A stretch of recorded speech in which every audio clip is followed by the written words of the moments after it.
तो स्टूडेंट्स अब हम स्टार्ट करेंगे अर्निंग पर शेयर यानी ईपीएस। ये एक बहुत इंपॉर्टेंट फाइनेंशियल रेशो है जो अकाउंटिंग फाइनेंस में जो है वो यूज होती है। अर्निंग पर शेयर या ईपीएस। ईपीएस क्या मेजर करता है? How much profit belongs to each common share, यानी हर एक कॉमन शेयर को कितना प्रॉफिट जो है वो मिलेगा। इसका फॉर्मूला क्या है? EPS is equal to net income divided by weighted average number of shares outstanding.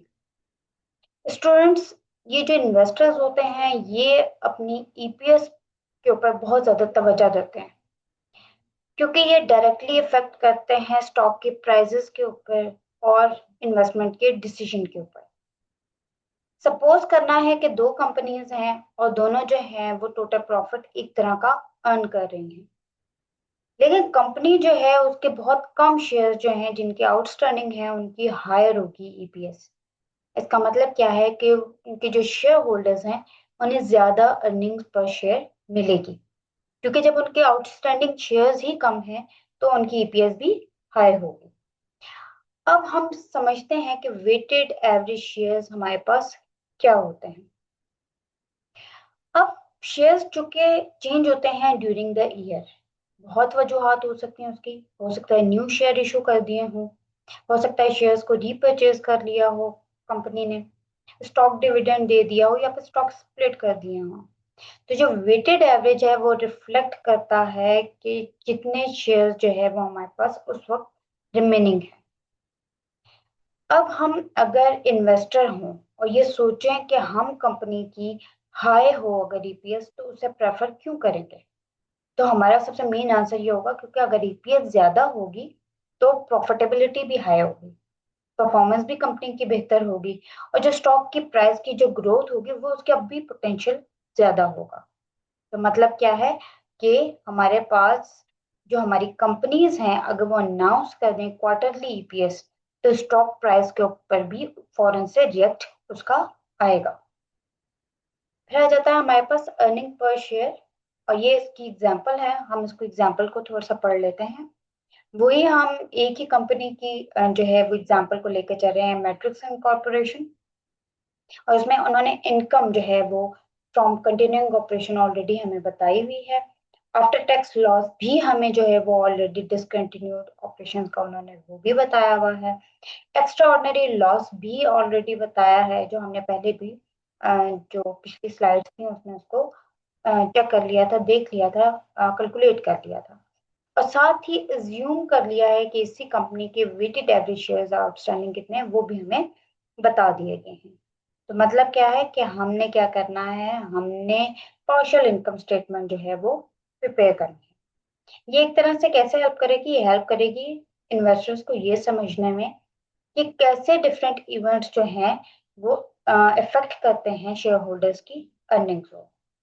अब हम इसे कैलकुलेट कर लेते हैं।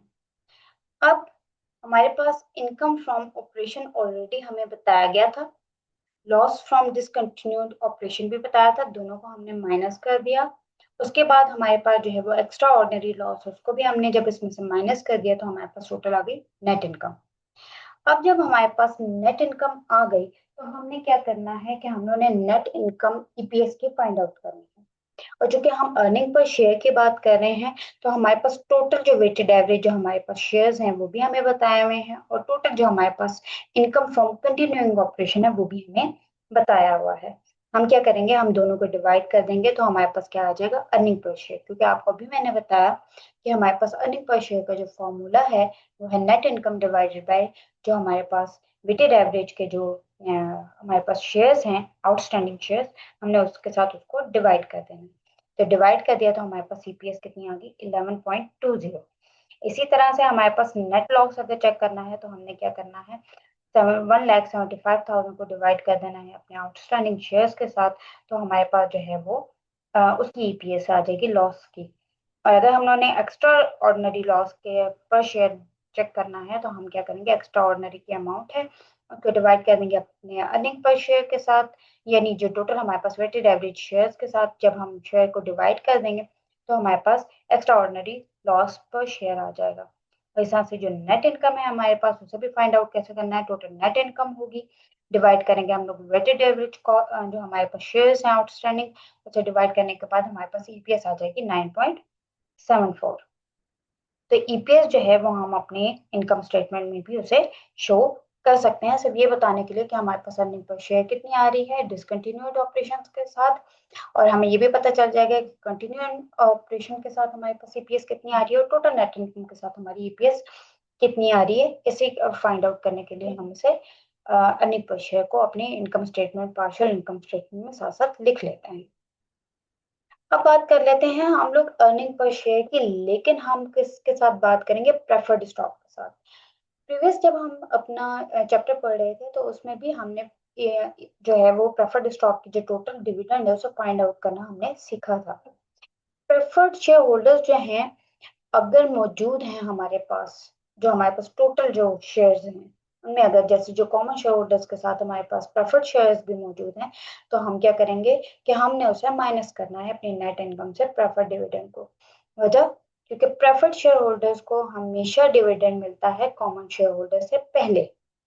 तो प्रेफर्ड डिविडेंड को जो हमने लाजमी माइनस कर देना है कैलकुलेट करने से ईपीएस की, क्योंकि ईपीएस सिर्फ उनके लिए हम लोग करते हैं जो जस्ट कॉमन शेयर होल्डर्स के लिए जो ईपीएस अवेलेबल होती है। तो हमने क्या करना है, अर्निंग पर शेयर ये कॉमन शेयर होल्डर्स के लिए होता है, तो हम क्या करेंगे, net income minus preferred dividends divided by weighted average number of common shares outstanding. अब हमारे पास क्या है, हमारे पास फॉर एग्जांपल अगर मैं ये कहूँ कि 1 लाख प्रेफर्ड शेयर का डिविडेंड है, हमारे पास कॉमन शेयर्स भी मौजूद हैं, ठीक है। तो हम क्या करेंगे, दोनों को माइनस करेंगे, नेट इनकम में से प्रेफर्ड डिविडेंड को माइनस करके डिवाइड कर देंगे कॉमन शेयर होल्डर्स जो हमारे पास मौजूद है।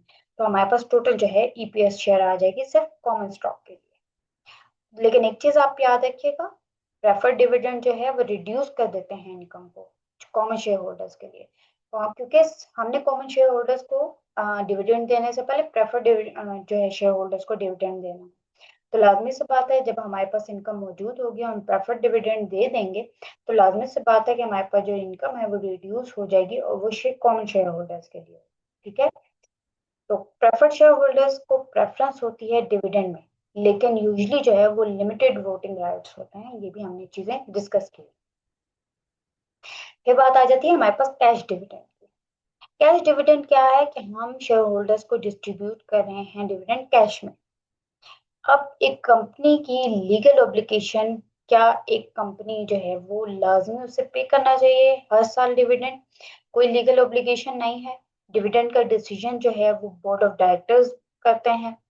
और हमारे पास क्या है, जब डिक्लेयर कर देते हैं बोर्ड ऑफ डायरेक्टर्स तो फिर वो एक लायबिलिटी बन जाती है ना। कोई हार्ड एंड फास्ट रूल नहीं है और ना ही लीगल ऑब्लिगेशन है कि हर साल हमने पे करना है।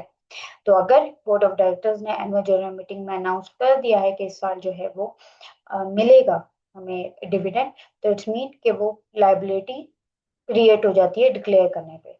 और उसके लिए जरूरी है कि हमारे पास सफिशिएंट रिटेन्ड अर्निंग्स और कैश मौजूद हो। तो हमारे पास जो है वो एक चीज याद रखिएगा, प्रॉफिटेबिलिटी जो है वो अलोन इनफ नहीं होती कि हमने डिविडेंड को पेमेंट करनी है।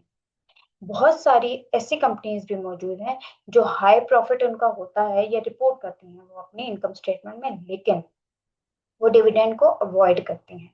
क्यों? हो सकता है कि उनको कैश के फ्लो के प्रॉब्लम्स हो सकता है जो है वो उन्होंने एक्सपेंशन का प्लान किया हुआ हो सकता है कैश की शॉर्टेज हो सकता है उन्होंने उस साल कोई ना कोई डेट की रिपेमेंट करनी हो, और हो सकता है कोई फ्यूचर अनसर्टेनिटी के लिए उन्होंने उसको संभाल के रखा हो। तो कैश मैनेजमेंट भी बिजनेस में बहुत ज्यादा जरूरी है।